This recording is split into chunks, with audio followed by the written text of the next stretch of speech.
یا ایھا الانسان ما غرک بربک الکریم، ارے میرے بندے مجھے چھوڑ کے کہاں جا رہے ہو؟ اللہ کی پکار سنو، اللہ کی پکار سنو۔ اس پکار میں اللہ کی ہمدردی کو میں کس طرح سمجھاؤں؟ اس پکار میں جو اللہ جس محبت سے اللہ جیسے ماں نادان بچے کو سمجھاتے سمجھاتے جب عاجز آ جاتی ہے، جب تھک جاتی ہے تو پھر کہتی ہے ہائے بیٹا تو کیسے سمجھے گا، اے بچہ تو کیسے سمجھے گا، تو کہاں جا رہا ہے؟ وہ دیوانہ ہوتا ہے، وہ پاگل ہوتا ہے، اسے جوانی نے انسانیت کے دائرے سے نکال کر جانوروں کے روپ میں بدلا ہوا ہوتا ہے، اس کی سمجھ ختم ہو چکی تھی، اس کی آنکھوں کا غلط دیکھنا اسے اندھا کر چکا ہوتا ہے، اس کی موسیقی کو سن کر اس کے دل پر پتھروں سے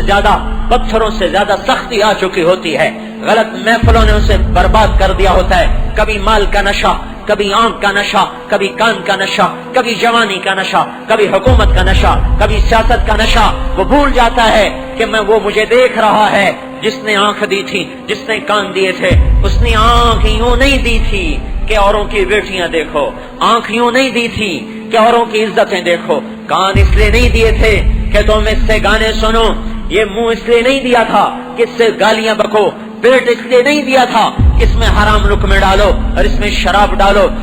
اور اللہ پاک نے شہوت اس لیے نہیں دی تھی کہ تم زنا کے اڈے چلا دو اور زنا کے بازار گرم کر دو، نہیں نہیں نہیں۔ جیسے ماں عاجز ہو کر کہتی اے بیٹا میں تجھے کیسے سمجھاؤں، تو کیسے سمجھے گا، وہ دیوانہ سمجھتا ہی نہیں۔ اللہ تعالیٰ کہہ رہا ہے یا ایھا الانسان، یا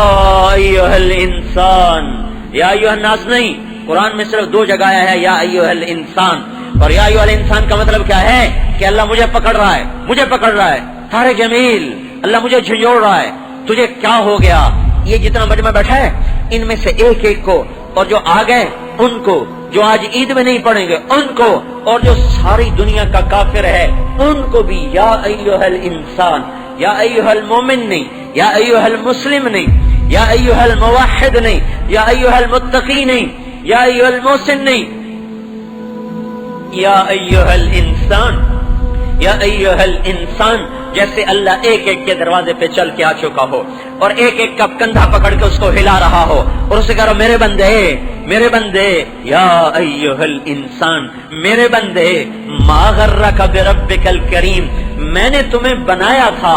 میں نے تمہیں پالا تھا، میں بھی تیرا کبھی بدخواہ ہو سکتا ہوں، تمہیں کس نے کہہ دیا کہ تیرا رب تیرے بارے میں خیر خواہ نہیں ہے؟ تجھے دھوکہ کس نے دیا؟ تجھے مجھ سے دور کس نے کر دیا؟ جو بیٹا ہی ماں کے بارے میں بدگمان ہو جائے تو وہ ماں زندہ مر جاتی ہے، ماں زندہ مر جاتی ہے۔ والدین کے بارے میں اولاد بدگمان ہو جائے تو وہ ماں باپ زندگی میں زندہ رہ کر بھی موت کا ذائقہ چکھ لیتے ہیں۔